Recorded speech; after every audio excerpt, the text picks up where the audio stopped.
Hello everyone, welcome to I exam based. My name is Kailash Tiwari and दोस्तों, आज आपका बहुत स्वागत है इस वीडियो में जिसमें हम डिस्कस करेंगे एनएफएल के एग्जाम से रिलेटेड एक इंपॉर्टेंट टॉपिक जो है एग्री बिजनेस और एग्रीकल्चरल मार्केटिंग। सो एग्रीकल्चरल होगा ये। एग्रीकल्चर मार्केटिंग में हमने कुछ क्वेश्चंस पहले भी डिस्कस किए थे। आज अगेन हम इस टॉपिक को ले रहे हैं क्योंकि कमेंट में बहुत सारे स्टूडेंट ने बोला था कि इसको फिर से डिस्कस करना है।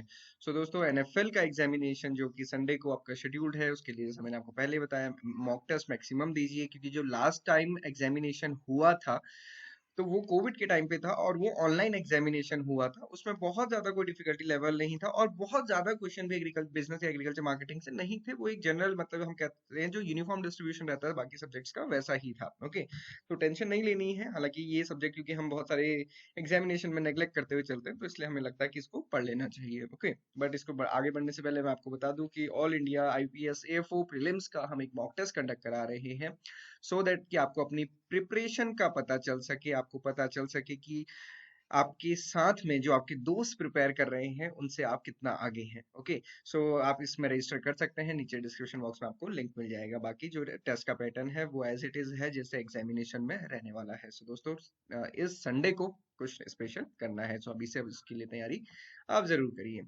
चलिए शुरू करते हैं हमारी आज की क्वेश्चन सीरीज, जिसमें पहला क्वेश्चन है what is the primary focus of economics in relation to the human wants. Okay, primary focus क्या होता है इकोनॉमिक्स का with relation to human wants. अब यहाँ पे जो क्वेश्चन पूछा है, ये पूछा है इकोनॉमिक्स का रिलेशन विद ह्यूमन वांट, तो ये दोनों चीजें आपको ध्यान रखना है क्योंकि अदरवाइज आप ऑप्शंस में कंफ्यूज हो सकते हैं। ऑप्शन देखिए, ऑप्शन है मैक्सिमाइजिंग वांट्स, सेकंड है लिमिटिंग रिसोर्सेज, तीसरा है satisfying unlimited wants with limited resources, fourth है ignoring want and focusing on resources, and then है इक्वल डिस्ट्रीब्यूशन ऑफ रिसोर्सेज। आप देखेंगे आपको इसमें ए बी सी और ई तो बिल्कुल सही लग सकता है, बट यहाँ पे हमें ये ध्यान रखना है कि हमसे पूछा है ह्यूमन वांट्स का क्या रिलेशन है इकोनॉमिक्स के साथ। तो आप पहले वाले में देखेंगे इसमें सिर्फ वांट्स की बात की गई है, दूसरे में सिर्फ रिसोर्स की बात की गई है, लास्ट वाले में भी सिर्फ रिसोर्स की बात की गई है। केवल सी ऑप्शन एक ऐसा है जिसमें अनलिमिटेड वांट्स को सेटिस्फाई करने का ऑप्शन दिया गया है विद लिमिटेड रिसोर्सेज। ओके, तो इकोनॉमिक्स इसी की बात करती है कि जो हमारी अनलिमिटेड वांट्स है उसको हम कैसे लिमिटेड रिसोर्सेज के साथ मैनेज कर सकते हैं। ओके, तो ये क्वेश्चन को आपको अच्छे से पढ़ना है, अदरवाइज ऐसा ही होगा कि हमें बहुत सारे क्वेश्चन सही दिखेंगे। नेक्स्ट क्वेश्चन है what does the term utility represent in the economic theory. Utility क्या रिप्रेजेंट करती है इकोनॉमिक थ्योरी में। ओके, ये आपको देखना है कि यहाँ पे सिर्फ यूटिलिटी बोला है तो आपको सिर्फ यूटिलिटी के अकॉर्डिंग आंसर करना है। ऑप्शंस क्या है, प्रोडक्शन ऑफ गुड्स। अब आप कहेंगे कि लास्ट टाइम जो हमने इकोनॉमिक्स वाली वीडियो बनाई थी ना, उसमें यूटिलिटी की चीजें डिस्कस की थी, लॉ ऑफ डिमांड डिस्कस किया था, आज भी वो आगे करेंगे। बट हमने उसमें बोला था कि production of goods is related to creation of utility, creation of utility. So ये चीज आपको ध्यान रखना है, creation of utility is production of goods, या फिर प्रोडक्शन ऑफ गुड्स करने से हम यूटिलिटी को क्रिएट करते हैं। आपने कोई भी सामान बनाया तो अल्टीमेटली क्या क्रिएट की, यूटिलिटी। ओके, तो ये तो क्रिएशन ऑफ यूटिलिटी हो गया, बट हमसे क्वेश्चन में क्या पूछा है, सिर्फ यूटिलिटी क्या रिप्रेजेंट करती है। ओके, सो बी ऑप्शन क्या है, लिमिटेशन ऑफ वांट्स।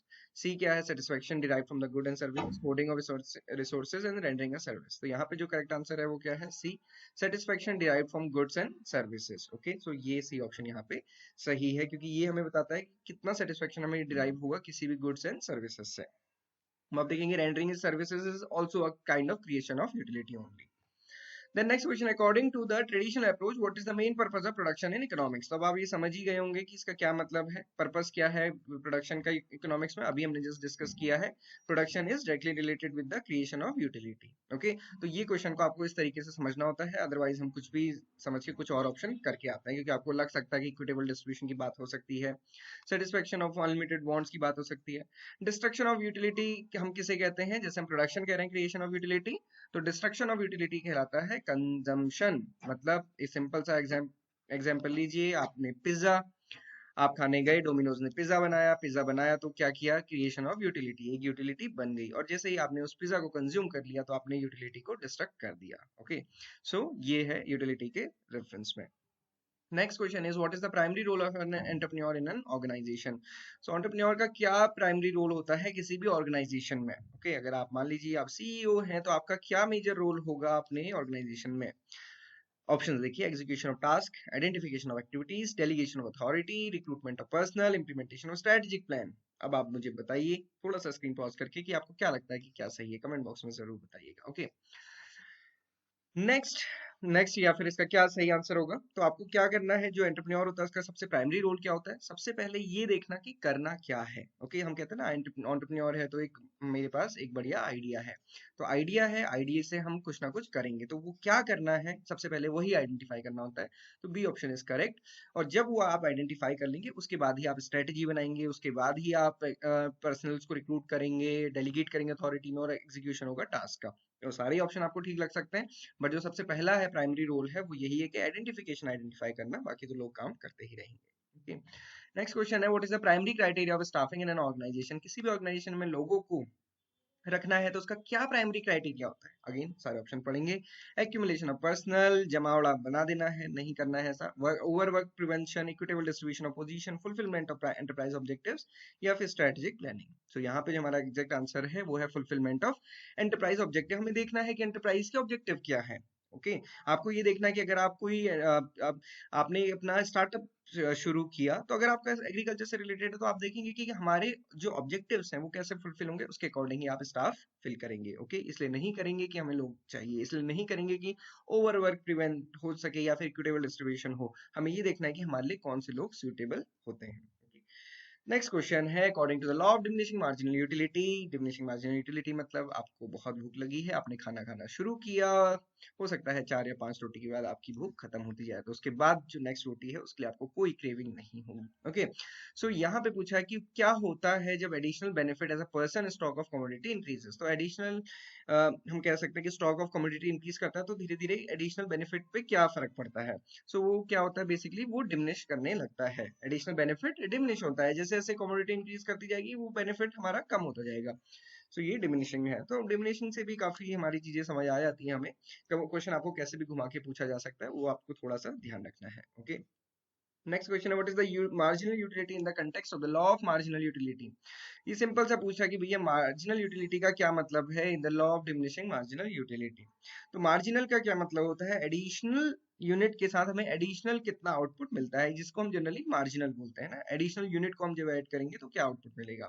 तो अब यहाँ पे देखेंगे ऑप्शन, अगेन ये सारे ऑप्शन में आपको थोड़ा सा कंफ्यूजन हो सकता है, मैं इन सारे क्वेश्चन को नहीं पढ़ रहा हूँ, बट एक चीज आप ये जरूर ध्यान रखिए कि जब आप एग्जामिनेशन देने जाते हैं तो उस समय आप ये सारे ही ऑप्शन पढ़ते हैं और सारे ही ऑप्शन आपको ठीक लगते हैं, तो वो आपने अभी कर लेना है ताकि ऐसे कंफ्यूजन आपको फिर एग्जाम में ना हो। यहाँ पे करेक्ट आंसर सी है, the addition to total utility by consumption of the last unit. तो मतलब addition to the total utility by the consumption of last unit is marginal utility. मतलब हमारी जो टोटल यूटिलिटी है उसमें एक एडिशन होता जाता है जैसे जैसे हम एक यूनिट कंज्यूम करते हैं, तो जैसे हमने लास्ट यूनिट कंज्यूम की उससे हमारी यूटिलिटी में एडिशन हो गया। ओके, नेक्स्ट क्वेश्चन है, what is essential for the application of law of diminishing marginal utility. क्या एसेंशियल है, या हम कह सकते हैं क्या अजम्पशन हम मान के चलते हैं law of diminishing marginal utility की बात करते हैं। Law of diminishing marginal utility का पहले एग्जांपल हम एक बार फिर से समझते हैं। मान लीजिए आपने दिन भर कुछ नहीं खाया है, आप एग्जाम देकर आए, एफओ का, आपने कहा शाम को आज मेरा बहुत टाइम से मैं मेहनत कर रहा था, आज का दिन मैं थोड़ा अच्छे से सेलिब्रेट करूंगा, तो उसके लिए आपने डिसाइड किया कि आप डोमिनोज में जाएंगे और पिज्जा खाएंगे। आपको बहुत क्रेविंग होने लगी, सुबह से आप भूखे भी थे, आपने 2 पिज्जा ऑर्डर कर दिए। ओके, 2 पिज्जा आपने ऑर्डर किए, हो सकता है उसमें 8 to 10 पीसेस या स्लाइसेस रहें। अब वो यहाँ पे आप उसको कोरिलेट कीजिए कि कौन सी ऐसी चीज है जो law of diminishing marginal utility में एसेंशियल होनी चाहिए। और क्या law of diminishing marginal utility क्या कहता है, जैसे जैसे आप यहाँ पे स्लाइसेस को कंज्यूम करते जाएंगे वैसे वैसे आपकी इच्छा खत्म होती जाएगी, है ना। तो 10वें पीस पे हो सकता है कि आपका मन भी ना करे खाने का, क्योंकि आपका पेट भी भर गया, आपका मन भी भर गया है। अब देखिए कि क्या एसेंशियल होना चाहिए, change in taste and habit, तो ये तो कोई मतलब नहीं है, ये तो नहीं है। डिसकंटिन्यूटी इन कंजम्पशन, है ना, डिसकंटिन्यूटी नहीं होनी चाहिए। अब आप कहें कि मैं आधा पिज्जा आज खा लूंगा, आधा कल खाऊंगा, बाकी दूसरा वाला परसों खाऊंगा, तो ये भी अलाउड नहीं है। होमोजीनियस यूनिट ऑफ कमोडिटी, तो ये बिल्कुल सही है कि होमोजीनियस यूनिट होनी चाहिए कमोडिटी की। अभी ऐसा नहीं कि आप पिज्जा की बात कर रहे थे, आप लास्ट में आपने कहा कि गुलाब जामुन, अभी आप कहेंगे यार गुलाब जामुन तो खा ही लेंगे एक छोटा सा, है ना, क्या दिक्कत है। तो ये चीज यहाँ पे नहीं चलेगा, क्योंकि आपकी जो यूनिट्स हैं वो कैसी होनी चाहिए, होमोजीनियस होनी चाहिए। पिज्जा का एग्जाम्पल है तो पिज्जा की ही बात होगी। नेक्स्ट है अनप्रेडिक्टेबल प्राइसेस, तो इसको तो हम कंसीडर नहीं करते। रेशनल कंज्यूमर बिहेवियर ये भी नहीं। तो यहाँ पे हमसे पूछा क्या एसेंशियल है, दोनों टाइप से क्वेश्चन पूछा जा सकता है, इसलिए ऑप्शंस को ध्यान में रखिएगा। Okay, homogeneous unit of commodity यहाँ पे करेक्ट आंसर है। Then the creation of utility by the way of marketing is called तो मार्केटिंग से या फिर क्रिएशन ऑफ यूटिलिटी जैसे ही आएगा, क्वेश्चन का आंसर क्या होगा, प्रोडक्शन। तो अभी मैंने आपको दोनों टाइप से क्वेश्चन दिखा दिया, कैसे भी आ सकता है। यूटिलिटी से रिलेटेड काफी क्वेश्चंस आते हैं। ये क्वेश्चन हमने जब हम CWC की एग्जाम सीरीज डिस्कस कर रहे थे तब भी हमने डिस्कस किया था। The goods do supply is less than demand and the goods do supply is greater than demand, उसको हम क्या कहते हैं, economic good and free goods. मतलब ऐसे गुड्स जिनकी सप्लाई कम है बट डिमांड ज्यादा है, उसको हम क्या बोलते हैं, इकोनॉमिक गुड। जैसे आप सिंपल सा एग्जांपल ले सकते हैं, गोल्ड है ना, गोल्ड की सप्लाई बहुत कम है, डिमांड तो बहुत ज्यादा है। और जबकि फ्री गुड्स क्या है, जिनकी डिमांड बहुत ज्यादा है बट मतलब सप्लाई बहुत ज्यादा है और उनकी कोई डिमांड ऐसी नहीं है। जैसे हम कह सकते हैं कि सनलाइट या फिर एयर, ये सारी चीजें जो हमको फ्री में अवेलेबल है। यूटिलिटी से रिलेटेड हमेशा क्वेश्चंस आते हैं, चाहे हम बिजनेस की बात करें या एंटरप्रेन्योरशिप की बात करें या फिर मार्केटिंग की बात करें। तो जब भी हम कहते हैं ट्रांसफर ऑफ ओनरशिप, हम कहते हैं कि एक पर्सन से दूसरे पर्सन के पास गई, तो हमने किस टाइप की यूटिलिटी को चेंज किया या फिर क्रिएट की। तो आप इसका एग्जांपल समझिए कि फार्मर थे, फार्मर ने एप्पल को प्रोड्यूस किया। ओके, फार्मर के पास ओनरशिप है, फार्मर गया मार्केट में एपीएमसी में, और एपीएमसी में उसने जो मिडिल मैन है उसको सेल कर दिया। ओके, मिडिल मैन को या फिर ट्रेडर को सेल कर दिया। तो अब यहाँ पे क्या हुआ, इससे इसके पास चला गया, तो ये क्या हुई, change in ownership. Change in ownership कैसे हुई, क्योंकि ये एक्सचेंज हो गया। तो ये इसको हम क्या बोलते हैं, पोजेशन यूटिलिटी, किसके पास में है पोजेशन, तो ये पोजेशन यूटिलिटी कहलाती है।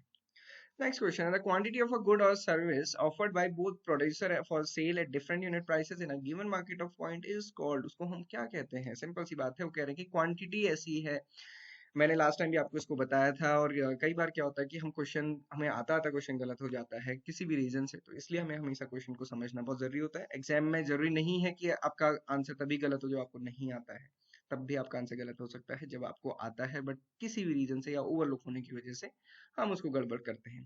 तो इसलिए क्वेश्चंस को यहाँ पे अच्छे से पढ़िए और समझिए, और कोई कंफ्यूजन नहीं होना चाहिए। तो यहाँ पे हम क्या बोल रहे हैं, क्वांटिटी ऑफ गुड्स की बात कर रहे हैं। प्रोड्यूसर ने किसी भी पॉइंट ऑफ टाइम में जो ऑफर किया, तो वो क्या है, बेसिकली सप्लाई है। कंज्यूमर की साइड से बोला जाता तो फिर वो डिमांड होती। तो यहाँ पे ये क्या बताती है, हमें सप्लाई के बारे में बताती है। ओके, इंपॉर्टेंट टॉपिक आ गया, law of demand shows a relationship between the quantity demanded and commodity to its unit.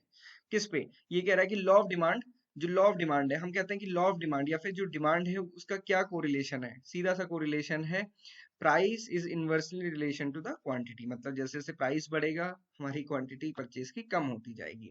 सो यहाँ पे पूछा है कि क्वांटिटी का किसके साथ रिलेशन है, तो ये प्राइस के साथ है। इस ग्राफ में भी आप देख सकते हो, ये क्वांटिटी है और ये प्राइस है। तो प्राइस कम है तो आप ज्यादा क्वांटिटी परचेज कर लेंगे, प्राइस जैसे जैसे बढ़ता जाएगा क्वांटिटी कम होती जाएगी। ओके, सो ये नॉर्मल जो कंज्यूमर बिहेवियर होता है, लॉ ऑफ डिमांड या फिर हम कहें law of demand consumer behaviour, इसके अकॉर्डिंग वर्क करता है। सिंपल सा क्वेश्चन है, according to the law of demand what is the relationship between the price and quantity demanded. So price and quantity के बीच में क्या है, कैसा रिलेशन है, इनवर्स रिलेशन है। अगर हम कहें कि प्राइस कम है तो क्वांटिटी ज्यादा चाहिए, क्वांटिटी ज्यादा परचेज कर सकते हैं। अब वही सेम टाइम पे प्राइस बहुत ज्यादा बढ़ गया है तो क्वांटिटी हम कम परचेज कर पाएंगे। ओके, इसके एक्सेप्शंस होते हैं, क्योंकि हम ये मान के चलते हैं कि रियल टाइम में कोई भी दूसरी चीज बदल नहीं रही है। हो सकता है कि प्राइस बढ़ा बट आपकी इनकम भी बढ़ गई, तो फिर आपको फर्क नहीं पड़ेगा। तो जब भी हम लॉ ऑफ डिमांड पढ़ते हैं तो हम इन सारी चीजों को कांस्टेंट मानते हैं। करेक्ट आंसर यहाँ पे है इनवर्सली प्रोपोर्शनल। इस क्वेश्चन को थोड़ा सा डिस्कस करेंगे, परफेक्टली इलास्टिक डिमांड, क्योंकि जितने बार भी हम इसको डिस्कस करेंगे आप उतने बार उसके बाद भी आप इसको भूल जाते हैं। हमेशा याद रखना है जब भी हम इलास्टिसिटी ऑफ डिमांड की बात करते हैं तो ये क्या होता है, change in demand upon change in price. Okay, ये चीज आपको ध्यान रखनी है इस फॉर्मूला को। इसको आप ऐसे भी याद कर सकते हैं कि आपने अपनी व्हाट्सएप पे कौन सी डीपी लगाई है, तो डी ऊपर पी नीचे। ओके, यहाँ पे पूछा गया है कि परफेक्टली इलास्टिक डिमांड किसके रिलेशन में बात हो रही है, डिमांड के रिलेशन में बात हो रही है। इलास्टिक मतलब कि पर यूनिट चेंज होने से कितना चेंज आएगा। इलास्टिसिटी मतलब एक यूनिट अगर हमारी डिमांड चेंज हुई है तो प्राइस पे क्या फर्क आएगा, या प्राइस चेंज हुआ तो डिमांड पे क्या फर्क आएगा। तो यहाँ पे परफेक्टली इलास्टिक की बात की गई। परफेक्टली इलास्टिक हम किसे कहते हैं, जहां पे क्या है, प्राइस कांस्टेंट है, प्राइस में कोई चेंज नहीं आया, बट जो क्वांटिटी डिमांडेड है वो चेंज हो रही है। प्राइस फिक्स है बट जो क्वांटिटी डिमांड है वो चेंज हो रही है। तो मतलब जो डेल्टा डी है इसमें तो डिफरेंस आ रहा है, बट जो चेंज इन प्राइस है वो जीरो है। अब किसी का भी डिनोमिनेटर जीरो होगा तो पूरी वैल्यू क्या हो जाएगी, इनफाइनाइट। तो ये इन्फिनिटी होती है। तो elasticity of demand perfectly elastic case में इन्फिनिटी होती है। अब जस्ट इसके अपोजिट आप देख सकते हैं जिसको हम बोलते हैं इम्परफेक्ट इलास्टिक डिमांड। उसमें क्या होता है, प्राइस कुछ भी चेंज होता रहे, है ना, प्राइस कुछ भी चेंज होता रहे, डिमांड चेंज नहीं होगी, तो मतलब डिमांड उतनी ही रहेगी, जैसे आप कहते हैं एग्रीकल्चर कमोडिटीज के लिए, तो न्यूमरेटर जीरो है और नीचे आप कुछ भी हो तो ये हमेशा क्या रहेगा, जीरो रहेगी। तो इसीलिए हम कहते हैं एग्रीकल्चर कमोडिटीज की डिमांड क्या रहती है, इनइलास्टिक, और उसकी इलास्टिसिटी कितनी होती है, जीरो। तो ये क्या है, पैरेलल टू एक्स एक्सिस, ये आप ध्यान रखिएगा, यहाँ पे परफेक्टली इलास्टिक से डिमांड की हमने बात की, और इम्परफेक्ट इलास्टिक डिमांड की बात करेंगे तो वो पैरेलल टू वाई एक्सिस होता है। अब आ जाइए प्रोडक्शन का, में इससे क्वेश्चन आते ही है, in the context of the production function what is characterize the inflection point. Inflection point हम किसे कहते हैं, प्रोडक्शन स्टेज की जो पहली स्टेज है जहां पे मार्जिनल प्रोडक्ट इंक्रीज करता है और उसके साथ साथ जो टोटल प्रोडक्ट है वो भी इंक्रीज करता है इंक्रीजिंग रेट से।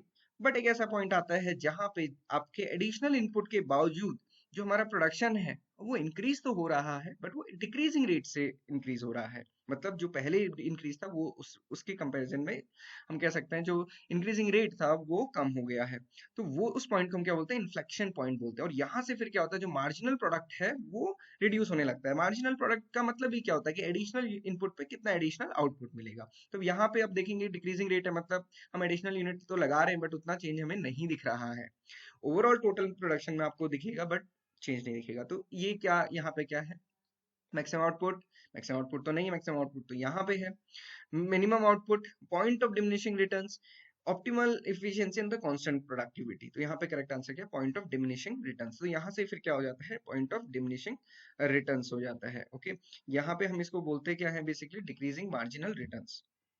नेक्स्ट है when the marginal product increase total product. तो ये तो बिल्कुल सिंपल है, मार्जिनल प्रोडक्ट इंक्रीज होता है तो टोटल प्रोडक्ट तो इंक्रीज ही होता है। इवन जब मार्जिनल प्रोडक्ट डिक्रीज होने लगता है तब भी ये इंक्रीज ही करता है टोटल प्रोडक्ट।